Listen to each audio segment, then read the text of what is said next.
gonna use distortive colors such as red, orange, yellow, green, blue, and violet.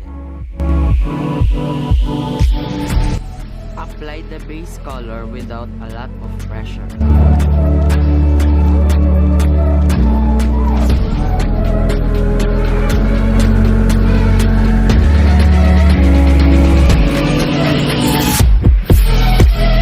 At the top of this color, apply it with a pressure.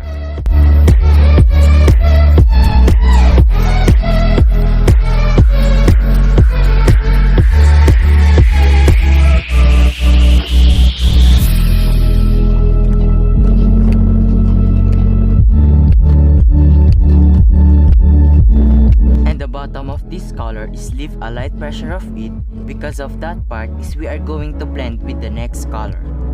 Apply the next color with a light pressure and mix it with the red.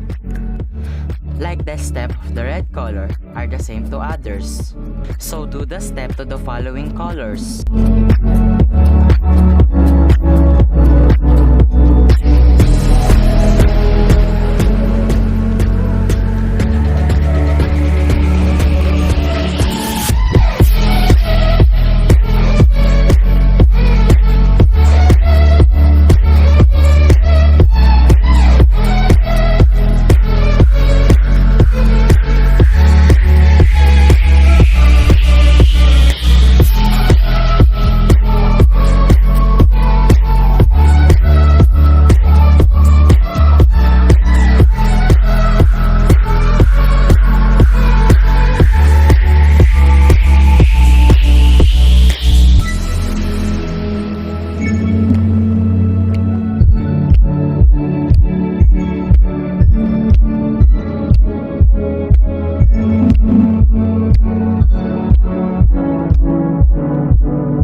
When blending, use the lightest color you used before and blend it with a light pressure.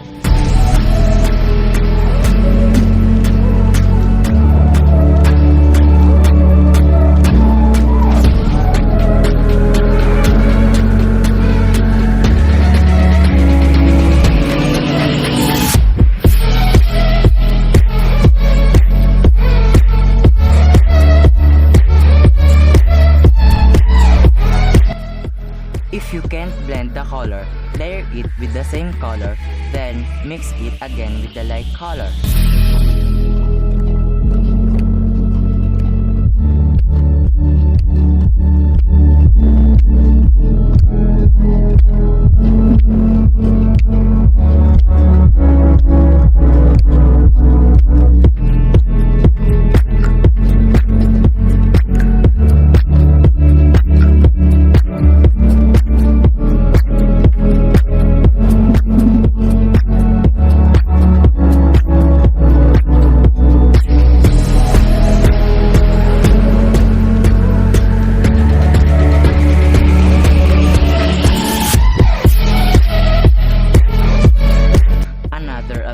Material for blending is use a white color with a pressure.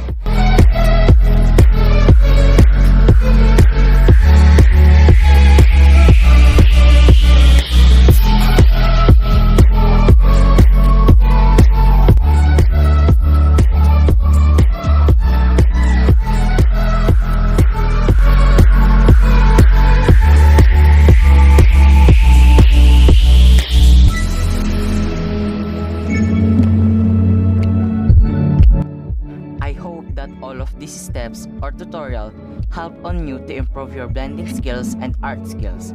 Thank you guys!